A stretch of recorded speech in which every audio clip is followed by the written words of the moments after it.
వసంతవల్లరి వీణులతో వీక్షించండి. వసంతవల్లరికి స్వాగతం. ఈనాటి వసంతవల్లరిలో ప్రఖ్యాత కథా రచయిత శ్రీ జయంతి ప్రకాశ శర్మ గారి రచన కొత్త బిచ్చగాడు వింటారు.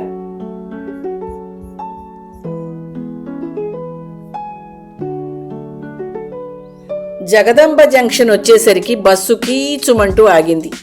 జనాన్ని తోసుకుంటూ ఎలాగైతేనేం బయటపడ్డాను. అప్పటికి మజిలీ పూర్తయింది. ఇంకా ఇంట్లో పడాలంటే ఇంకో మజిలీ ఉంది. మసకగా ముసురుతున్న చీకటిని చీల్చడానికి నగరపాలక దీపాలు ప్రయత్నాలు మొదలెట్టాయి. రేగిపోయిన క్రాపును చేత్తో సర్దుకుంటూ రెండో మజిలీ బస్టాప్ దగ్గరికి బయలుదేరాను.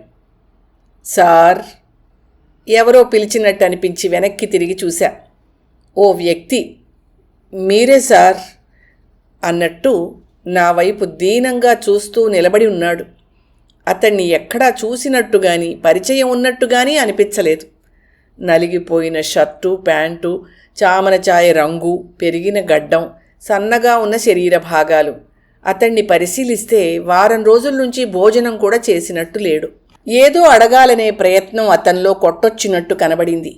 అయితే బస్టాపుల్లో అడుక్కునే జనాభా అంతా నాకు సుపరిచితులే. ఆ జనాభాలో ఇతన్ని ఎప్పుడూ ఎక్కడా చూసినట్టు లేదు. చెప్పొద్దు, అడుక్కోవడమే హాబీగా ఉన్న వాళ్ళని చూస్తుంటే నాకు పరమ చిరాకు. ఓ అడుగు వెనక్కి వేసి ఏ అన్నట్టు చిరాగ్గా చూశా. సార్, 3 days నుంచి మీల్స్ లేదు సార్. చాలా కష్టాల్లో ఉన్నాను. కొంచెం హెల్ప్ చేయండి సార్, దీనంగా మొహం పెట్టి అంటున్నాడు. నాకు ఒళ్ళు మండిపోయింది.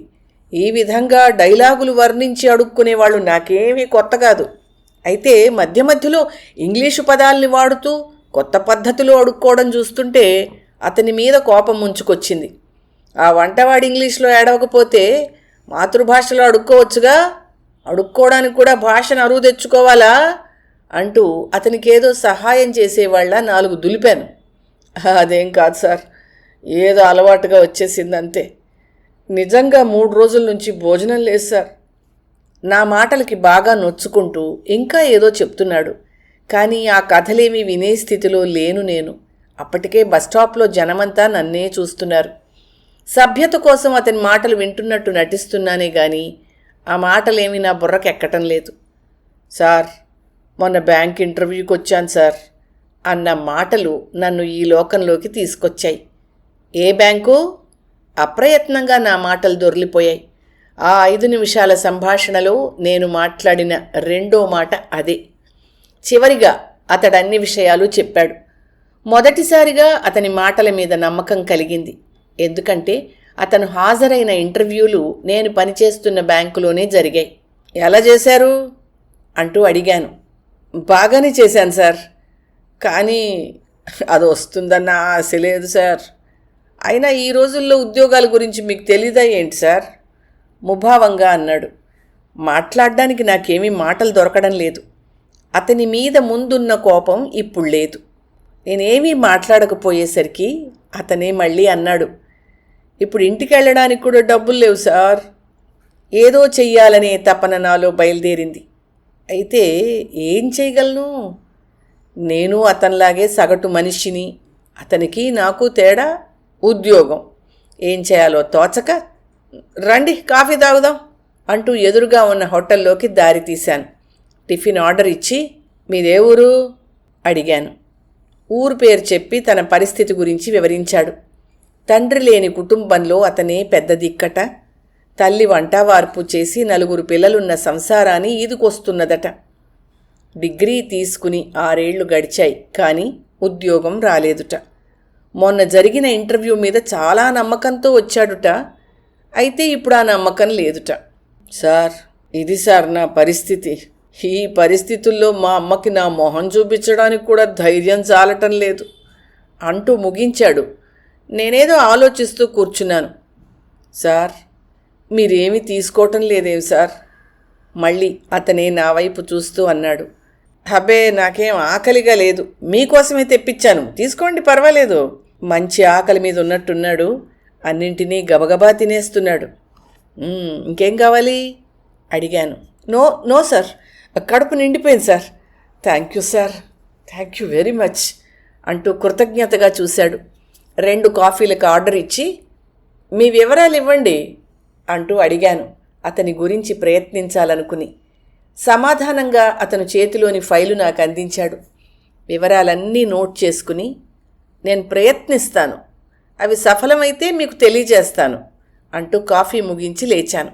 నేను అదే బ్యాంకులో పనిచేస్తున్నట్టు అతనితో చెప్పలేదు.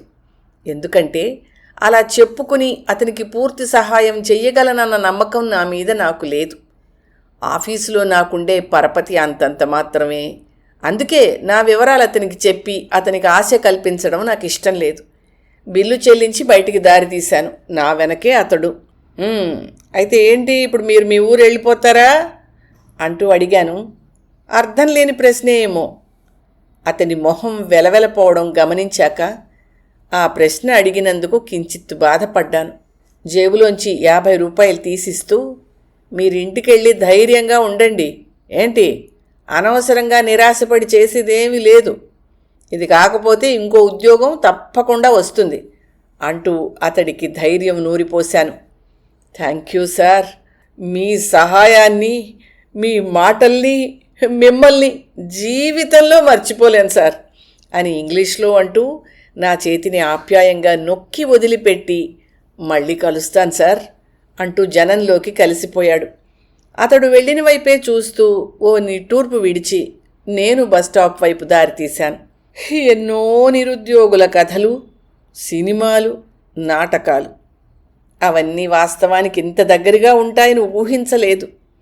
డిగ్రీ చదివిన వాళ్ళు కూడా ఇలా వీధిన పడి అడుక్కోవడం ఇదే మొదటిసారి చూడడం. సమస్య మరీ ఇంత దారుణంగా ఉందా అనిపించింది. ఓ వ్యక్తికి పాత్రోచిత సహాయం అందించానన్న సంతృప్తితో ఇంటికి చేరాను. ఆ రోజంతా అతని ఆలోచనలతోనే గడిపాను. 3 రోజులు అలాగే గడిచాయి. ఆ రోజు పేపర్ చూస్తున్న నేను ఓ ప్రకటన చూస్తూనే ఆశ్చర్యపోయాను. ఆ ప్రకటనలో వివరాలు ఇవి: నా సర్టిఫికెట్లతో ఉన్న ఫైలు ఈ నెల 10వ తేదీ నాడు 13వ నంబర్ సిటీ బస్సులో మర్చిపోయాను. అందులో నా సర్టిఫికేట్స్తో పాటు బ్యాంక్ ఇంటర్వ్యూ లెటరు, నా ఫోటో కూడా ఉన్నవి. అవి దొరికిన వారు దయచేసి ఈ కింది అడ్రస్కు పంపవలసిందిగా ప్రార్థిస్తున్నాను. వారికి తగిన బహుమతి కూడా ఇవ్వబడుతుంది. ఆ వ్యక్తి ఫోటోతో పాటు సర్టిఫికెట్ల వివరాలు మొదలైనవి కూడా ఉన్నాయి. ఏదో ఆలోచన ఒక్కసారి స్ఫురించడంతో 3 రోజుల క్రితం కలిసిన వ్యక్తి వివరాలు తీసి చూశాను. సరిగ్గా అవే వివరాలు, ఒక్క విషయంలోనూ తేడా లేదు. కానీ ఆ ఫోటో అతనిది కాదే. అతనికి ఫోటోకి వీసమంతైనా పోలిక లేదు. అయితే ఆ వ్యక్తి ఎవరు? నా చేతిలో అతని వివరాలున్న కాగితం కసిగా నలిగిపోయింది. వసంతవల్లరిలో సుప్రసిద్ధ కథా రచయిత శ్రీ జయంతి ప్రకాశ శర్మ గారి రచన కొత్త బిచ్చగాడు విన్నారు. ఈ కథ 1985 జనవరి 24 పల్లకిలో ప్రచురితమైంది. వసంతవల్లరిలో ఇవాల్టి కార్యక్రమం మీకు నచ్చిందని ఆశిస్తున్నాను. అందుకే లైక్ చేసి మీ మిత్రులకు, బంధువులకు లింక్ను షేర్ చేసి మీ అమూల్యమైన అభిప్రాయాన్ని నాకు కామెంట్ బాక్స్లో తెలియచేయమని, వసంతవల్లరికి సబ్స్క్రైబ్ చేయమని విన్నవించుకుంటూ మీ వసంతలక్ష్మి అయ్యగారికి సెలవు. మరి థ్యాంక్ యూ. వసంతవల్లరి మిత్రులు, శ్రేయోభిలాషులు, వీక్షకులు, శ్రోతలు అందరికీ ఒక విజ్ఞప్తి. గతంలో లాగానే ఎప్పటికప్పుడు నా కథలను విని స్పందన తెలియచేయమని కోరుతూ, నేను చదివిన కథ మీకు బాగా నచ్చినట్టయితే తప్పకుండా హైప్ ఆప్షన్ నొక్కి నన్ను ప్రోత్సహిస్తారు కదూ.